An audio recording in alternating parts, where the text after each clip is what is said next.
Thank you. Merci, Monsieur le Président. Monsieur le Président, dans quelques minutes, en ce vendredi 13, le leader de l'opposition va soumettre son summing up sur la motion qu'il a introduite. Et c'est bon qu'on parle immédiatement de la teneur des discours tenus par l'opposition. Cette motion d'inconfiance, de censure, est basée uniquement sur le coût de la vie et le pouvoir d'achat. Et on se serait cru dans des débats budgétaires alors que le budget arrive dans quelques semaines. Et c'est là l'incompréhension totale de la population devant la légèreté des arguments de l'opposition. Nous savons tous que le monde est en crise, de la Chine aux États-Unis, de l'Amérique latine, l'Afrique et l'Asie, et nous ne sommes pas épargnés. Mais en filigrane de ce discours économique, nous avons noté, la population aura noté, l'appel subtil, et pas aussi subtil que cela parfois, à la violence qu'ont fait quelques orateurs, heureusement pas tous, de l'opposition. Prophètes de malheur, en prédisant que le pays serait à feu et à sang, parce que on se réjouit du malheur du pays.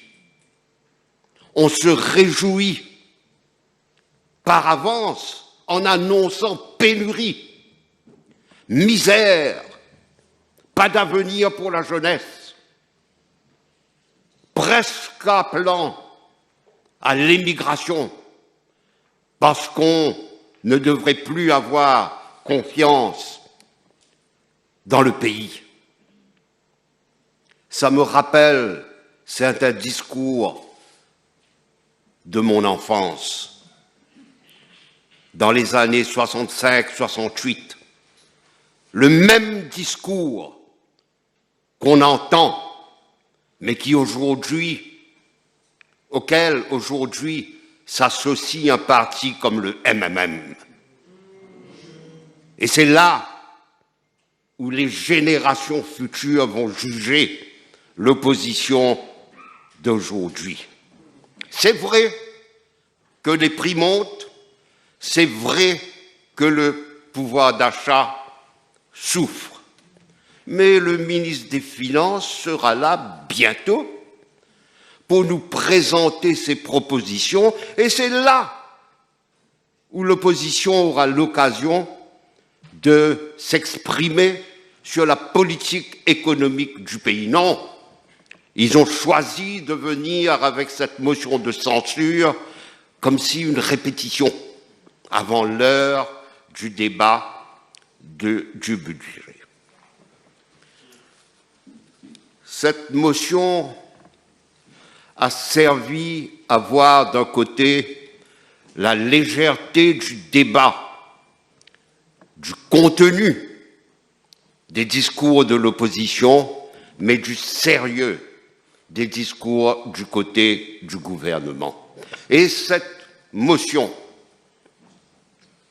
sert à cristalliser la confiance que la population a mis et continue de mettre dans le gouvernement.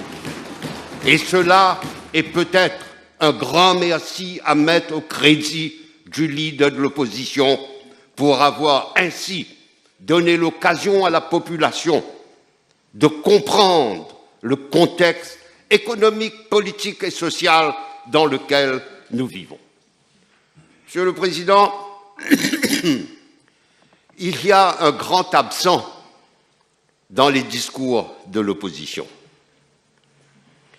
Depuis le début de ce présent mandat, depuis 2019, l'opposition a commencé et a continué inlassablement une campagne d'inconfiance dans le gouvernement en disant que le gouvernement avait volé les élections.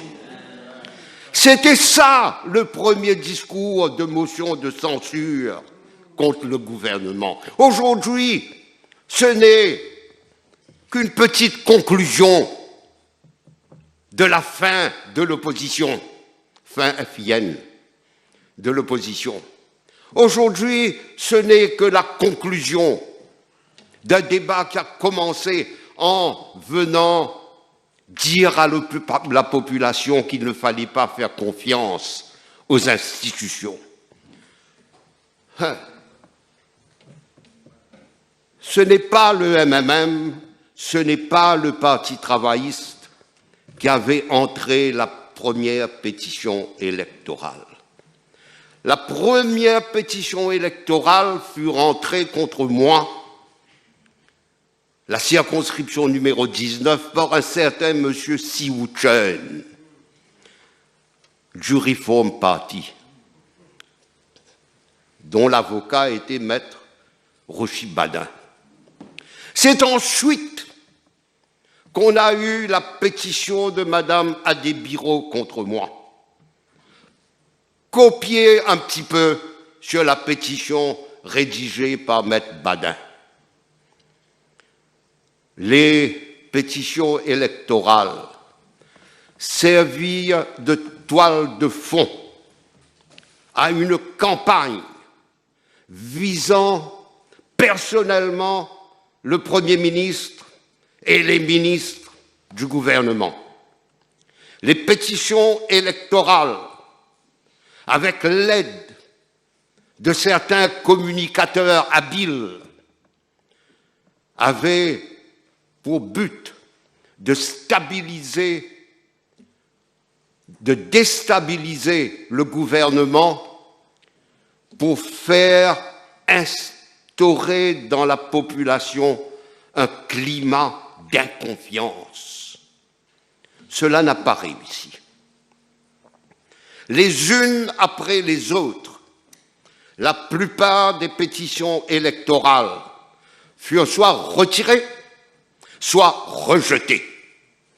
Et le dernier cas est la pétition de l'avocat maître Adrien Duval, qui n'a pas réussi à convaincre dans la circonscription numéro 17. Mais la plus grande preuve fut la pétition de Mme Adebiro dans ma circonscription elle-même. Les avocats de Mme Adebiro avaient remarqué quelques erreurs dans la récapitulation des résultats. Dès qu'ils avaient attiré notre attention, j'ai demandé à mes avocats de ne pas soulever des points de droit, mais au contraire, de dire à la Cour que je n'avais aucune objection au recount parce que je ne voulais pas qu'il y ait le moindre doute qui puisse subsister sur la validité non seulement de mon élection, mais de l'élection de toute l'Alliance mauricienne en 2019. Ce doute fut vite éclairci. Le recount eut lieu et ne fit que confirmer les résultats de l'élection. Doublement élu. Immédiatement après le MMM, claironna, et il y a des clairons extraordinaires qui claironna leur intention de faire appel. Insatisfait du recount, pourtant, pourtant menée par le Master et Registrar de la Cour suprême. 3 jours après, Madame Desbireaux montra qu'elle n'avait pas confiance dans son propre parti et suscitant honteusement des commentaires de Asté Vendée, après une série de démissions, et à chaque démission, on criait Vendée, Vendée, comme si le parti n'était qu'un ramassis de vendeurs. Mais Madame Desbireaux n'est que le petit reflet de tout ce que la population pense. Personne n'a confiance dans l'opposition. Et c'est ainsi que le vote d'aujourd'hui sera un vote de censure contre l'opposition. Nous n'avons pas besoin de sondage. Nous sommes là, le reflet de la population. Le sondage ne fait que conforter la réflexion de tout le monde. Je voudrais, et je n'avais pas l'intention de le faire, ni de le dire, mais je voudrais réagir à une réflexion de l'honorable Boulel. Nous sommes 3 députés du ML. Que l'honorable Boulel se tranquillise. Il n'a aucun souci à se faire pour moi, pour mon ami, le Deputy Speaker ou le PPS de Ismaël Raoult de la circonscription numéro 13. Nous sommes toujours ce que nous sommes, mais qu'il n'oublie pas. Le ML fut formé pour barrer la route à la dictature qui s'était instaurée en 2013-2014. Et ils ont le culot de parler de démocratie.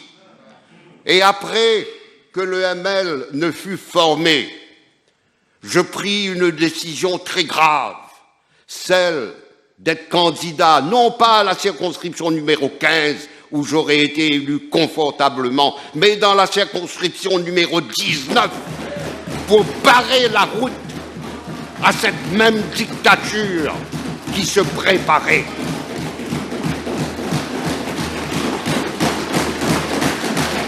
Et la population nous fit confiance au numéro 19, comme partout dans le pays.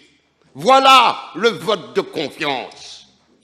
Et nous ne sommes pas des quémandeurs, nous ne sommes pas dans le gouvernement, mais nous soutenons le gouvernement. Le ML, nous 3 députés, c'est vrai, nous ne sommes que 3, mais nous viendrons par notre vote venir confirmer à la population, à l'ensemble de notre pays, que notre gouvernement mérite la confiance que la population place dans ce gouvernement et dans son Premier ministre. Et nous souhaitons bonne chance à l'île Maurice, à l'île Rodrigue, à Saint-Brandon, à Galéga, les Chagos, à tout le pays. Merci. Et que l'opposition continue avec ses balivernes. Merci le Président, Monsieur le Président.